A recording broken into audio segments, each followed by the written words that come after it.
Still on this alert day, have some thunderstorms that are out across the area, and we still have a tornado watch for a handful of counties, although Cass, farther to the west, has already been lifted from that advisory. I'll show you that in just one second, but let's get started with what we can expect in the next few hours on this alert day. Things are going to calm down a little bit during the overnight hours, but first off, though, we still have to worry about your timeline. We're still looking for overnight heavy rain, flooding risk. That's going to be the big story because it's a good coverage area. 80% of us are getting wet and sometimes getting wet in a heavy manner. We're looking for scattered thunderstorms on Thursday morning, so a little bit of drying should take place. And a few thunderstorms, mainly over northern Missouri and also northern Kansas. That'll be toward the midday hours, but it's only about a 20% shot. So once again, the bulk of it's going to be happening tonight. And here's a look at First Alert radar.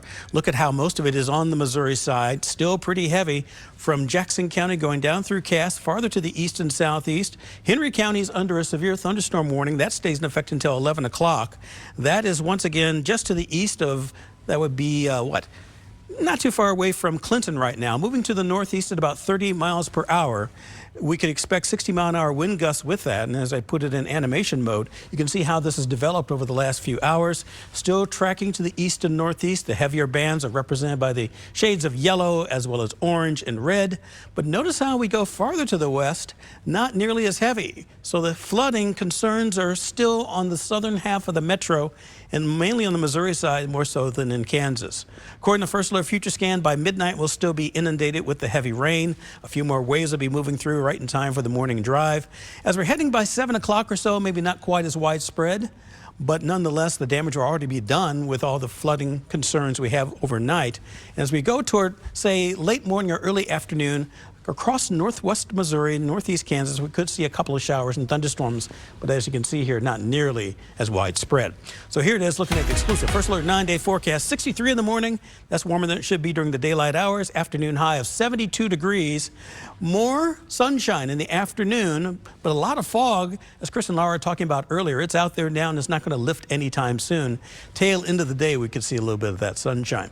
Then another alert day on Friday with another system that's moving through. We'll start in the 50s, end up with a high of about 77 degrees, which is above normal. And this is going to keep it pretty much over most of the region. Better chances across the northern portion of our region, heading up towards, say, the Iowa state line. And then after that, the cold front moves through. Look what it does to temperatures. Saturday, 54. Easter Sunday, starting near freezing. Afternoon high of 57 degrees. Back to the 60s as we dry out early next week. Also, another chance of rain moves in on Tuesday.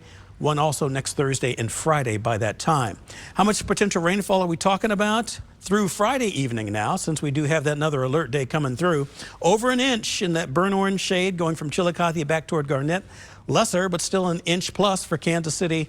Just shy of an inch or so up toward Hiawatha and Atchison City. So once again, it's going to be pretty soggy for a while as a secondary system moves through on your Friday. Then much colder. Get ready for that heading into the weekend.